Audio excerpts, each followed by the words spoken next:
All right, guys. So I was going to do a Venom. Sorry, literally anytime I bring up Venom, I have to do that. It's just I can't stop myself. I was gonna do a Venom: The Last Dance spoilery discussion, but then I just kind of realized that do I really need to? Like, do I actually need to elaborate on how terrible the movie is? How awful the side characters are, how generic the general guy is, how not even really present Noel is. Like like, are these really things that I need to go into depth on? And I came to the conclusion that no, I don't actually need to do that. But what I actually wanted to talk about was spoilery things about the movie, but more so how I actually think Venom: The Last Dance might end up ruining Spider-Man 4. Well, not ruining because I haven't seen it yet, so I can't say for sure if the movie's going to be bad, but I'm just getting like vibes. I'm getting bad feelings in my gut that Sony is going to be doing some tomfoolery with Spider-Man 4. Now, here's the let me lay out some facts of the matter. We know, well, we don't know, but there have been rumors that Sony and Marvel have been fighting a bit, right? Apparently, these according to rumors, but apparently Sony wants a stupid multiverse bullshit movie in Spider-Man 4 where they bring back Tobey and Andrew and they just do No Way Home again. But apparently, Kevin Feige and Tom Holland and Marvel Studios, they're more eager for a more grounded Spider-Man 4, right? They want to do the movie that was promised at the end of No Way Home, right? Remember when Peter Parker is like broke in a shitty apartment, and he doesn't have Tony Stark anymore. He doesn't have Doctor Strange. Nobody knows who Peter is, and he just has to be Spider-Man for himself. You know, like, you remember how that movie promised like a Spider-Man movie instead of, you know, baby Spider-Man that we've gotten for like the first 3 Spider-Man movies, and then the third one he was also kind of had to share this spotlight with Tobey and Andrew. And no, I'm not even trying to shit on those movies. I'm just saying that, like, they promised a certain kind of movie at the end of that movie, and, you know, apparently there's infighting within Sony and Marvel as far as whether or not they actually want to deliver on that promise. And, you know, there have been other rumors, right, that it might have also been a crossover movie with Daredevil and Kingpin, where Spider-Man and Daredevil would be teaming up to take on Vincent D'Onofrio's Kingpin. You know, as a fan, yeah, that's the movie that I want. I mean, I like, yes, please give that to me. Inject it into my veins.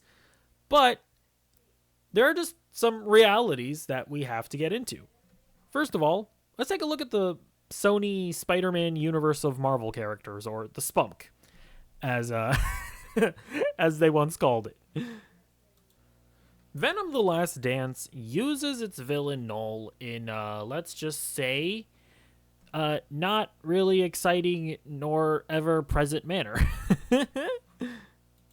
But it's very obvious that they are treating him like they're Thanos, right? They're trying to build him up to be this big baddie that their universe is supposedly leading up to. In fact, the director has gone out of her way to confirm that.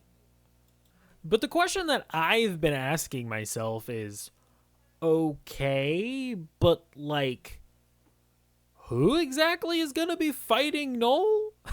Like, Sony has Venom, I guess Morbius, I guess they have the Spider Women from Madam Web, and yeah, I guess they're threatening us with that Craven movie. But the big problem that Sony is running into is that at the moment, none of these are really bankable characters, right? These are not characters that audiences are running out to see. I mean, Venom, to be fair, was that character, right? The first Venom movie, I mean, say what you will about it, it made $850 million worldwide. That being said, second movie took a pretty big nosedive and it made $500 million worldwide. Granted, that movie came out around the same time or around the time of the pandemic, so we kind of give movies around that time some slack. But they just put out Venom, The Last Dance, and it had a significantly lower opening box office weekend than the first two. Now, to be fair, it did kind of pick up some significant ground in the international box office, but I don't know that that's going to be enough to get it to even the $500 million that the second movie made. And so, when we look at the way things are going, whereas I think Sony was more or less fine allowing Marvel to steer the boat when it came to Spider-Man because they thought that they were going to be able to build out their own Spider-Man's less Spider-Man universe with their own side characters. And they're still finding good success with the Spider-Verse movies as well, but I have to wonder, how is Sony going to feel if their Spider-Man movies are flopping and they can't even really use Spider-Man in their own movies because obviously Marvel is taking control over it? I think, and this is just my thought, I don't have any sources, this is just after looking at all of this, the conclusion that I come to is that I think that they are going to hijack Spider-Man 4, and I think that they're going to strong arm it into a movie where they cross over with their own Spider-Verse characters. Now, at the end of the day, do I think that Madam Web and Morbius are going to be in it? No, I think those movies are definitely too hated on for them to go that far. But I think that Spider-Man 4 is going to be a stupid multiverse movie where Peter Parker Spider-Man and Tom Hardy Venom, maybe Kraven if that movie somehow becomes a hit. I don't know.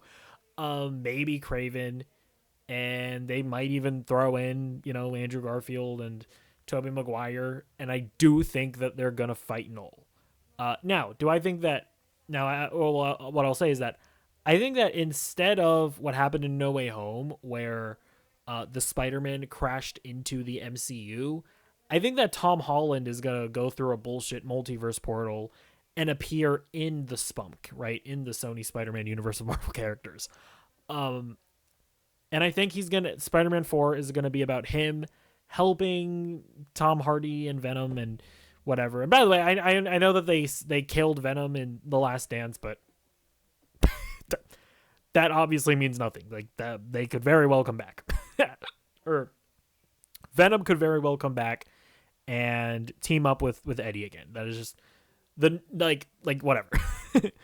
Oh, Jesus. Oh, also, I guess they might bring back the blonde lady scientist who took up the Venom mantle at the end of The Last Dance. Or, since that was stupid. Sorry, I am literally dying. Sorry, I meant to say that because that was stupid and completely unearned, they could very well just ignore that as well, just to be clear.